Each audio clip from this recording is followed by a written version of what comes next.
Hello मेरे प्यारे साथियों, आज की इस वीडियो में बताएंगे क्लास 10th के साइंस के क्वेश्चन। ठीक है, तो इस बोर्ड एग्जाम में 100% पूछे जाएंगे। 2026 के क्वेश्चन है, मॉडल पेपर है। ठीक है, तो इस वीडियो में लास्ट तक बने रहिएगा। इनका सारे क्वेश्चन कीजिए क्योंकि काफी इंपोर्टेंट क्वेश्चन होने वाले जो कि 100% पूछने के। ठीक है, क्लास 10 के साइंस के इंपोर्टेंट क्वेश्चन है, ये कंपलसरी रटना ही रटना है इस क्वेश्चन को। ठीक है, तो करते हैं आज की वीडियो स्टार्ट। आज का पहला क्वेश्चन है कि समतल दर्पण की फोकस दूरी कितनी होती है। तो समतल दर्पण की फोकस दूरी जो होती है वो होती है सीट अनंत होती है। ठीक है, तो इसका राइट आंसर ऑप्शन सी हो जाएगा, अनंत होती है। समतल दर्पण की फोकस दूरी अनंत होती है। ठीक है, दूसरा क्वेश्चन है वास्तविक प्रतिबिंब दर्पण के किस ओर बनते हैं। तो वास्तविक प्रतिबिंब जो है दर्पण के आगे बनता है। ठीक है, तो इसका right answer option number B हो जाएगा, वास्तविक प्रतिबिंब दर्पण के आगे बनता है। ठीक है, एंड अगला क्वेश्चन है कि यदि आपतन कोण 30 डिग्री हो तो परावर्तन किरण एवं आपतित किरण के बीच का कोण होगा। तो आपतन कोण और परावर्तन कोण दोनों समान होता है। ठीक है, तो आपतन कोण अगर 30 डिग्री है तो परावर्तन कोण भी किरण भी 30 डिग्री होगा। ठीक है, दोनों को अगर जोड़ेंगे तो 60 डिग्री होता है। तो इसका राइट आंसर ऑप्शन डी हो जाएगा, 60 डिग्री। ठीक है, 60 डिग्री हो जाएगा ऑप्शन डी।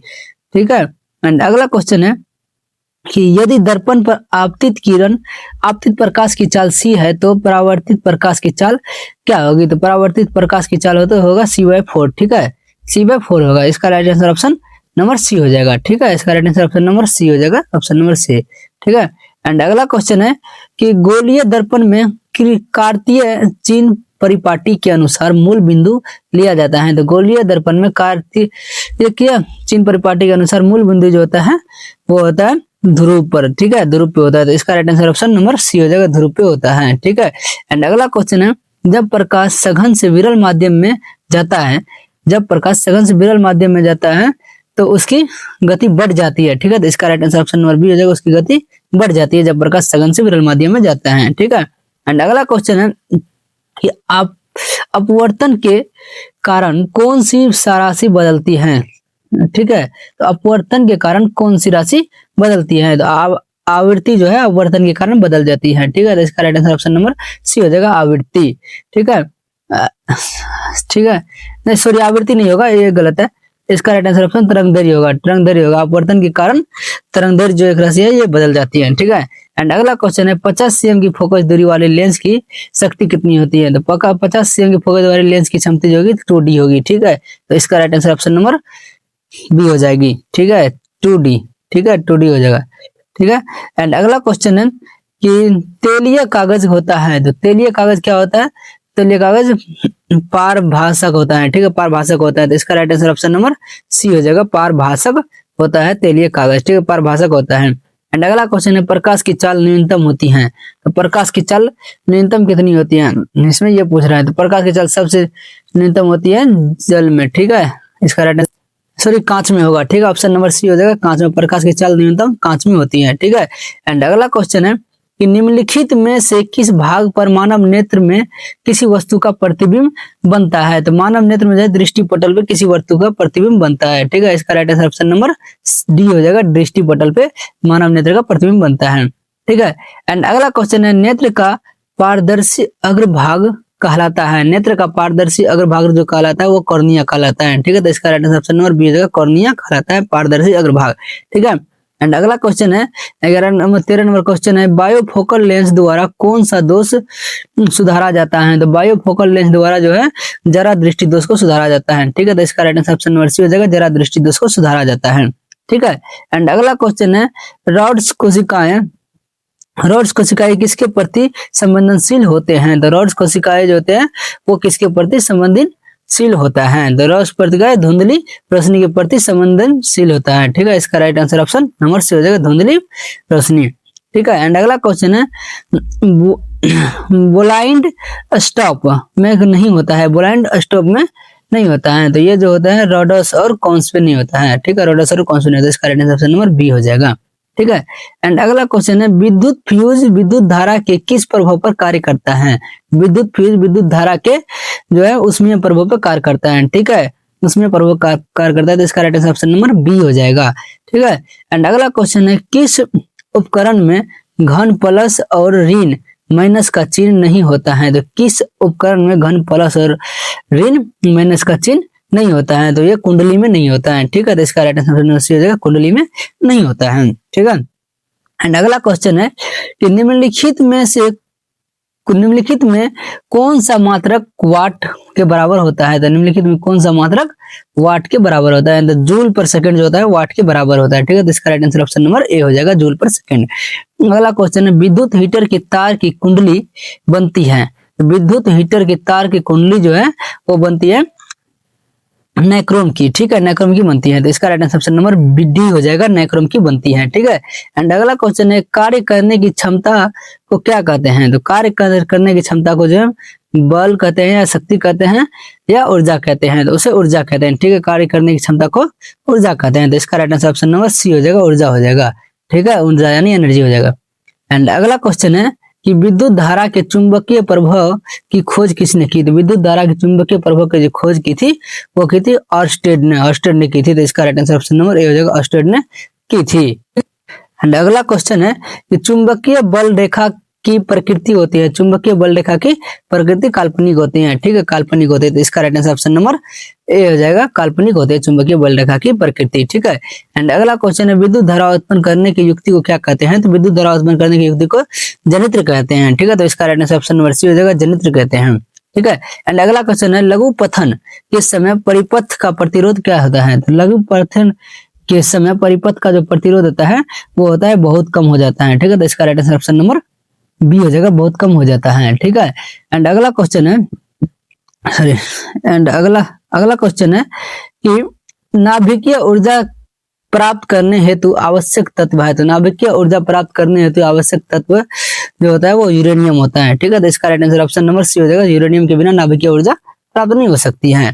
ठीक है, एंड अगला क्वेश्चन है प्रकृति में पृथ्वी पर ऊर्जा का मुख्य स्रोत है। तो प्रकृति में पृथ्वी पर ऊर्जा का मुख्य स्रोत है सूर्य। ठीक है, तो इसका right answer option number B हो जाएगा, सूर्य। ठीक है, एंड अगला क्वेश्चन है निम्न में से किसका अर्थ जल होता है। तो निम्न में से किसका अर्थ जल होता है। तो इसमें से हाइड्रो का जो अर्थ होता है वो जल होता है। ठीक है, तो इसका right answer option number D हो जाएगा, हाइड्रो का अर्थ जल होता है। ठीक है, एंड अगला क्वेश्चन है कि निम्नलिखित में से कौन सा युग्मक एकल विस्थापन अभिक्रिया प्रदर्शित करता है। इनमें से कौन सा युग्मक जो है एकल विस्थापन अभिक्रिया प्रदर्शित करता है। इनमें से जो है करता है ऑप्शन AgNO3 विलयन एवं कॉपर धातु, ये दोनों करता है। ठीक है, तो इसका right answer option number D हो जाएगा कि AgNO3 विलयन एवं कॉपर धातु जो करता है विस्थापन अभिक्रिया प्रदर्शित करता है। ठीक है, एंड अगला क्वेश्चन है कि शाक सब्जियों का विघटन होकर कंपोस्ट बनना किस अभिक्रिया का उदाहरण है। शाक सब्जियों का जो है विघटन होकर कंपोस्ट बनना ऊष्माक्षेपी अभिक्रिया का उदाहरण है। ठीक है, तो इसका right answer option number B हो जाएगा, ऊष्माक्षेपी अभिक्रिया। ठीक है, एंड अगला क्वेश्चन है निम्नलिखित में से कौन ऑक्सीकरण की क्रिया नहीं है। तो निम्नलिखित में से कौन ऑक्सीकरण की क्रिया नहीं है ये पूछ रहा है। ठीक है, तो इनमें से जो है अवक्षेपण ऑक्सीकरण की क्रिया नहीं है। ठीक है, तो इसका right answer option number D हो जाएगा, अवक्षेपण ऑक्सीकरण की क्रिया नहीं है। एंड अगला क्वेश्चन है ग्लूकोज का रासायनिक सूत्र क्या होता है। तो ग्लूकोज का रासायनिक सूत्र जो होता है C6H12O6 होता है। ठीक है, तो इसका right answer option number C हो जाएगा, C6H12O6 होता है। ठीक है, एंड अगला क्वेश्चन है निम्नलिखित में से कौन समीकरण संतुलित है। तो निम्नलिखित में से इन्होंने देखना है कौन सा समीकरण संतुलित है। तो इनमें से समीकरण नंबर इनमें से सी नंबर ऑप्शन है H2 और Cl2, उसके बाद 2HCl, सब ये सी नंबर सही है। ठीक है, इसका right answer option number C हो जाएगा, संतुलित समीकरण। ठीक है, एंड अगला क्वेश्चन है कि कोई विलयन लाल लिटमस पत्र को नीला कर देता है, उसका पीएच संभवतः क्या होगा। अगर कोई विलयन है जो लाल लिटमस पत्र को नीला कर देता है तो उसका पीएच संभवतः क्या होगा। तो पीएच संभवतः 11 के आसपास होगा। ठीक है, तो इसका right answer option number B हो जाएगा, 11। ठीक है, 11 हो जाएगा ऑप्शन नंबर बी। एंड अगला क्वेश्चन है कि यस्त पुष्प क्या है। वो यस्त पुष्प है ZnO है। ठीक है, ZnO जिंक पेरोक्साइड है, यस्त पुष्प जिंक पेरोक्साइड को कहते हैं यस्त पुष्प। ठीक है, तो इसका right answer option number C हो जाएगा। ठीक है, ऑप्शन नंबर सी हो जाएगा। एंड अगला क्वेश्चन है कि निम्नलिखित में से कौन गैस चूने के पानी को दूधिया कर देता है। तो निम्नलिखित में से कौन गैस चूने के पानी को दूधिया कर देता है।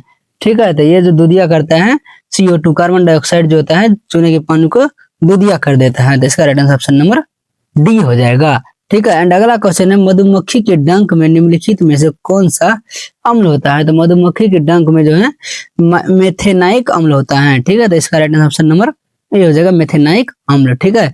एंड अगला क्वेश्चन है प्लास्टर ऑफ पेरिस का रासायनिक सूत्र क्या होता है? तो प्लास्टर ऑफ पेरिस का रासायनिक सूत्र जो है वो होता है CaSO4 हाफ H2O। ठीक है। CaSO4 हाफ H2O होता है। इसका right answer option number B हो जाएगा, CaSO4 H2O। ठीक है। ऑप्शन नंबर बी हो जाएगा। ठीक है।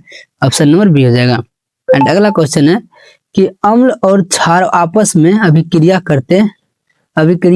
कर बनाते हैं। तो यानी अम्ल और क्षार आपस में अभिक्रिया करके क्या बनाते हैं? तो अम्ल और क्षार अभिक्रिया करके लवण बनाते हैं। ठीक है। तो इसका right answer option number C हो जाएगा, लवण बनाते हैं।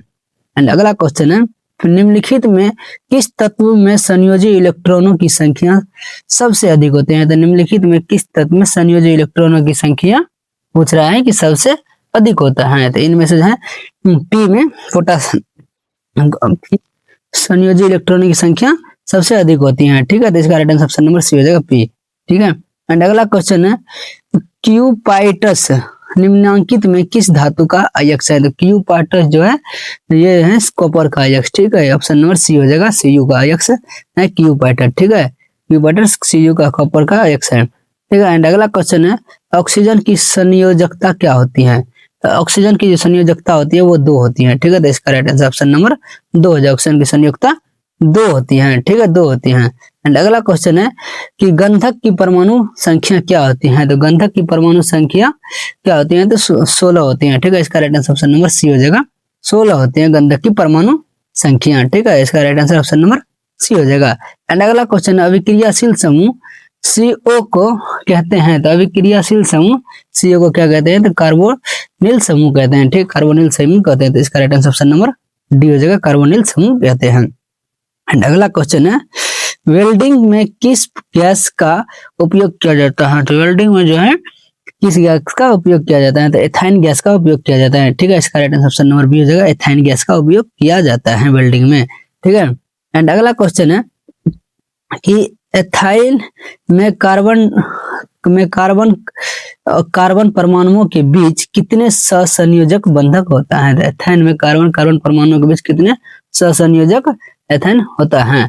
तो ये होता है 3। ठीक है। तो इसका right answer option number C हो जाएगा, 3 होता है। ठीक है, 3 होता है। एंड अगला क्वेश्चन है निम्नलिखित में कौन सबसे अधिक क्रियाशील हेलोजन है? निम्नलिखित में कौन सबसे अधिक क्रियाशील हेलोजन है? तो इनका जो है एफ है सबसे अधिक क्रियाशील हेलोजन। ठीक है। इसका right answer option number A हो जाएगा। एंड अगला क्वेश्चन है आवर्त सारणी में कितने आवर्त होते हैं? तो आवर्त सारणी में 7 आवर्त होते हैं। ठीक है। इसका right answer option number C हो जाएगा, 7 आवर्त होते हैं।